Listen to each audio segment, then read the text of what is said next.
If I get another sample, I could run it through again. Maybe it was a false alarm the first 6 times. Shrugs.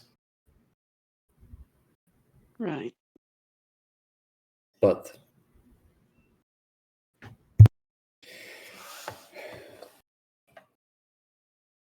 I don't think he is regressing. I think it is more along the lines of maybe in that time he just stopped aging. No. Maybe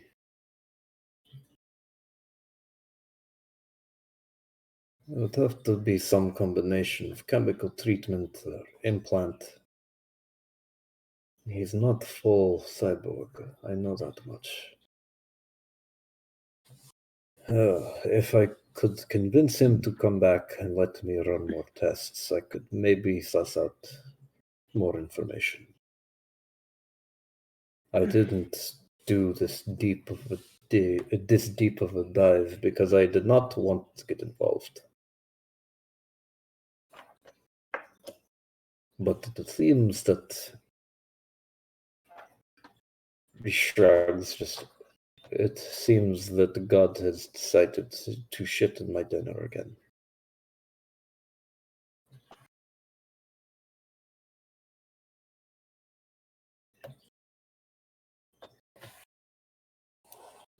Do your friends know? Not yet. Soon, though. You're the first person I came to. That weight hits him a little harder than he wants, and he just kind of leans back and goes, Okay. I haven't even told Johan yet. I don't know if he would be able to handle it. My thoughts exactly. I can barely handle it. Meloska's eyes find the hypodermic that he used, and he just goes, I could induce a coma. At least put him into a elongated nap, and then he just won't have to deal with it. But I thought we could figure it out in that amount of time. That would just make me feel better for some amount of time. Only that, if it was that simple.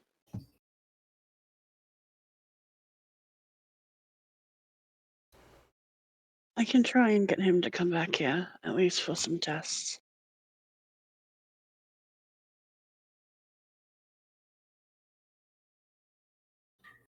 If nothing else.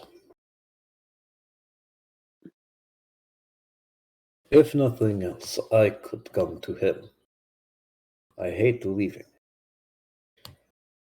But if this problem is going to find me in my home, then I might as well go to this problem's home, too.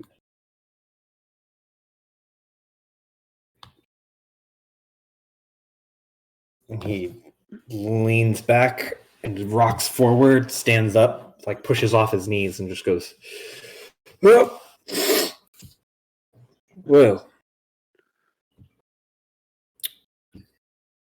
I think that is enough bad news for one evening.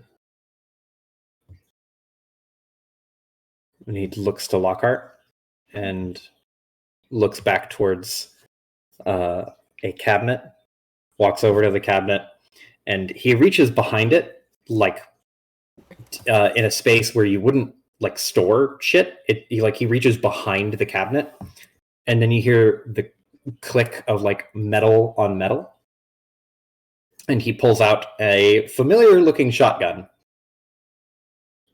and takes that and sets it on the table near him, or on the chair nearest him by his desk, and then reaches back there and pulls out a belt of shells. Oh. And throws them on the chair. Just goes, if I am going on a walk, I am not going without my walking stick. Fair enough.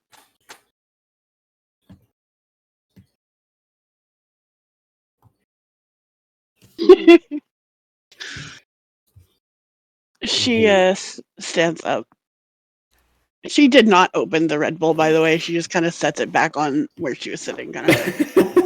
It was more just to have in her hands. Mm-hmm. Yeah, because to be fair, she just got a shot of it. Yeah, exactly. Yeah. And she really doesn't like Red Bull, to be quite honest. So the whole room now like smells of like a sugary cherry and like a burnt wood fireplace, with a thin vapor of like cleaning solvent under it all. It is a just cavalcade of disparate smells. It's just a horrible concoction. But he still has the cigar kind of burning between his fingers. And he walks back to the area where, like the bathroom sink and like back room is, basically. Mhm. You can still see him, and you could easily talk to him. He's not out of earshot, but he's rifling through some things. You see him grab a long green coat that he throws over his shoulders with little, like, the kind of like brown elbow pads. Like, tugs it on. He walks back, throws like a duffel bag down next to the shotgun, and he shrugs and just goes, I didn't bother unpacking that from the last time. But now it has a spare set of clothes in it for me. So, what are the odds that Tetsuo or Joseph Diego are aware of this? and he does like points a finger between himself and you.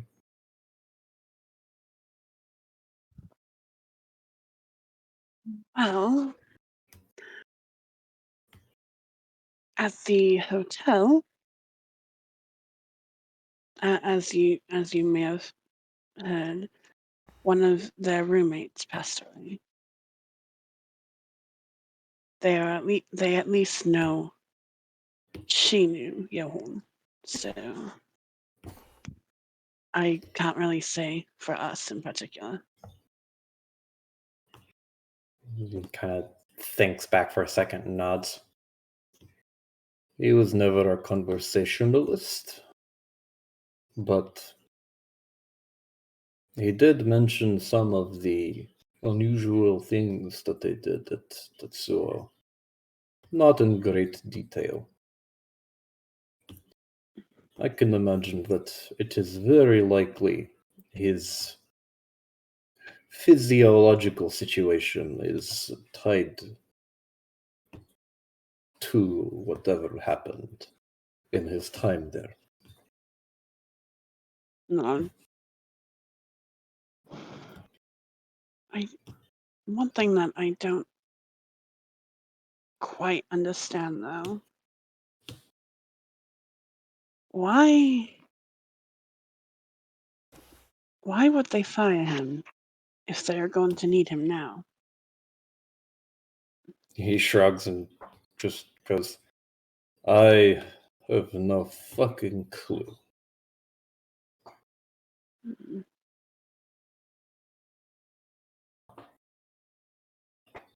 So Velasco looks like he's planning a long trip. Essentially, he's not coming back for a bit. Correct? yeah, Veloska is like, all right. He is convinced at this point, like his home is compromised, and he's like, all right, fuck it, I'm out. Gonna take enough gear that I can surgery at any other location I go to, probably, and not come back. A man after Legacy's heart. Is there anything in particular you want me to grab? And turns and looks at the room.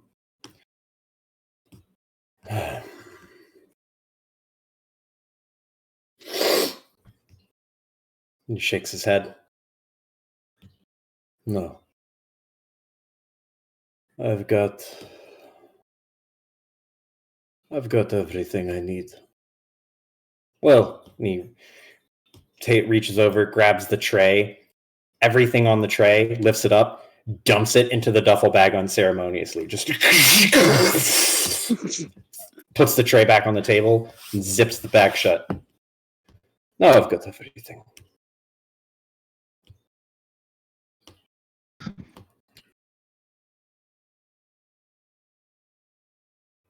He looks at you, takes the bag, throws it over his shoulder, takes the belt, throws that over his shoulder on the same arm as the bag, and grabs the shotgun with his offhand, and then holds it like he does the toss it up in the air a little bit, catch it by the not the chamber, but the actual reloading mechanism, the slide, and Pump. then you hear the of the pump as it rocks backward and up, and then he shakes his head at a little in this almost defeated kind of tired gesture, and he just goes, Oh, well. Everyone liked me in prison, so can't be that bad if I end up back there. Do you have a place to stay? Currently staying with your home.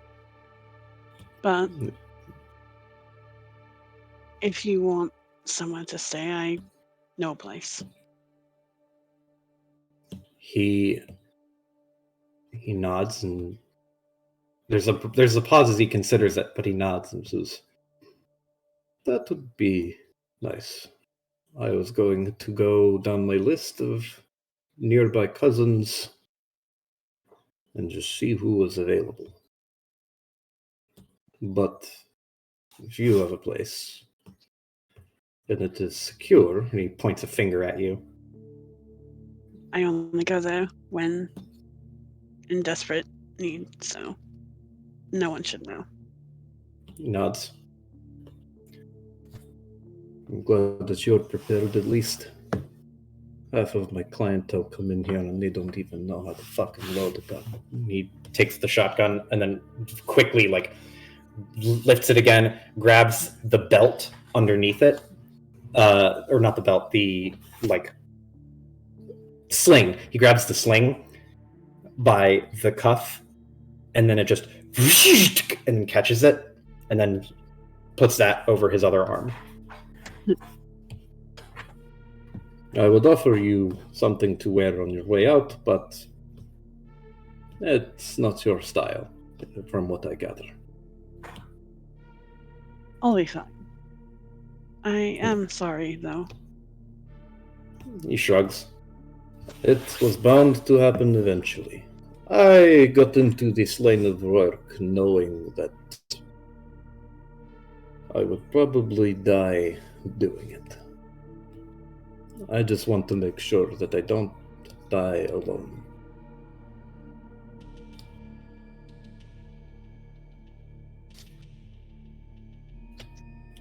Well, you're part of this now, so if you die, you'll be with all of us. He shrugs comfort and that just is. goes, It is not any comfort, but thank you for trying. and he pats you on the shoulder. Let's get the fuck out of here.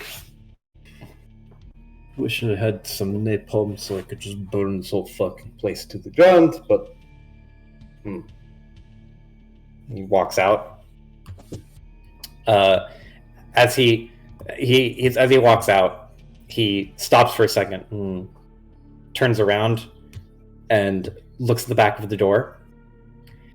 He reaches down beside the table near the exit, grabs something, and you hear what sounds like a magnetic, like, as something sticks to the door on the inside. Is it a He fucking presses- bomb? No. Like, is it a fucking bomb? He magnetizes it to the door, and then presses a button. Or not presses a button, punches in a code, and then walks on the other side, and then slams the door shut. And then you hear, like, after a brief pause as he's holding the door, you hear, like, as all of the locks go. And then the magnet just... And then he, like, tries to open it. The door doesn't fucking budge, and he's like, okay. And he gestures to the stairs. I'll head up. He takes one step and just goes, oh.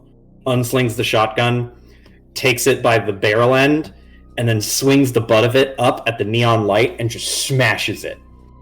Just fucking splinters the little neon sign that said doctor and had a little hacksaw. And it just immediately dies. Shakes the edge of the gun so that all of the loose shards fall off. And just gives it like one good... And then slings it back and around over his shoulder. Now we can go.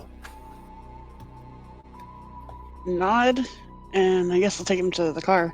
So. Okay. You have successfully, probably largely by accident, recruited Veloska. Hey! Was not intended, but it worked. He was like a character built to be paranoid, and then all of the stuff started happening, and he's like, boy, this is getting rocky. I should leave. Boy, it's getting even rockier. And then, like, the whole thing went down, and he's like, fuck, I can't just abandon people who need me. And then you show up, and he's like, alright, I guess we're doing this now.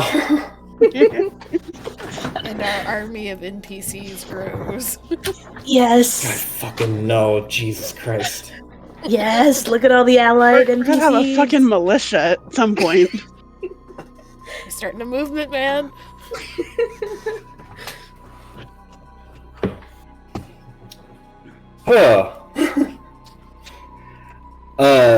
So with that said, we've done a lot. We've spent a lot of time. Time well spent, I think. If we want, we can denouement so that everyone convenes back in the location, and then it becomes the share lore dump, and y'all get to figure out what the fuck you're gonna do with the information you have. That's going to have to wait until next session. Yes, and that is where we'll pick up next session. I will throw this Veloska- out there because I will for fucking get before next session. Mm-hmm. Because you posted the weather thing. Legacy thought it was real fun. Very first day when it was raining and she was inside. The very next day when she was outside and so much as a gust of wind hit her, she thinks it's the fucking worst idea that has ever happened on the station. She's pissed now. She's in constant state of like, if anything happens that is weather related, it is designed to make me cold. Why is it all cold? The word so in lieu of the approaching holiday season, I have elected to say, okay, that's kind of where the temperature's going. They're going to try to simulate like a natural fall to winter progression. So it is getting colder on the station. She is pissed. Kaya is so fucking happy. She's like, "Why this? It was a perfectly fine, even temperature. Nobody was actually uncomfortable, and now everything is wet, snow, wind. It's all designed to make me cold." Yeah, Kaya is living her best fucking life right now. Yeah, it's She's gone like- from like a normal like 73 to 75 degrees daily to like maybe like 65. Cool, 70. perfect. Kaya is living Yeah. her best life at the moment. It's great. Also, I put it down in my end of session notes. Note to Z: Legacy hates the new weather when she's outside. The risque clothing that she wears sometimes gone. It's nothing but the giant hoodies. And even then, half the time, she is under Kaya's coat, Marcus's coat, or even fucking Lockhart if the other two aren't available now. Short woman needs warm. I had to insert a thought she was a Legacy bit gremlin. because Legacy has been a while. Oh, I know, it has been a while. I thought she was a gremlin, not a reptile. Gremlins are of the reptile genus. They're scaled. Gremlins can be cold-blooded. She is used to being warmed by the heat of 50 million CPUs running at the same time. In a room with like a resting temperature of like 78 to 80. Just like, yeah, this is normal temperature. Kaya opens the door. Jesus Christ. Finally, Kaya's not fucking sweating. I know that Neon and Legacy didn't get a lot of screen time, but I hope it was entertaining nonetheless.